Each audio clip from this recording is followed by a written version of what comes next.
Being slain in the Spirit, is it biblical? So being slain in the Spirit is a temporary physical response to God's presence. Some call it falling under the power. Now some Christians reject it because they say there's no biblical command to seek this experience.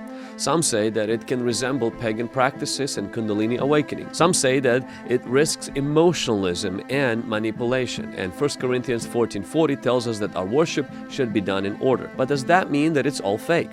We must understand there are extra-biblical things and there are anti-biblical things. So extra-biblical things are things that are not in the Bible, but it doesn't contradict the Bible. For example, like altar calls, church buildings are not in the Bible either, but they're not contradicting the Bible. And there's anti-biblical things, things that contradict the Bible.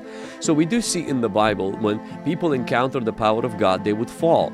So Paul fell when he encountered Jesus. Soldiers fell when Jesus said, "I am." Priests couldn't stand in God's glory. Now, we don't know if they fell backwards or frontwards, but they fell. And the Bible tells us to know things by their fruits. So we got to ask ourselves a question is, does the fruit validate this experience? Does it bring conviction and transformation, or is just emotional hype? When it comes to the Kundalini spirit argument, yes, there are counterfeits that exist, but it does not mean that the real thing is not real because there are counterfeits.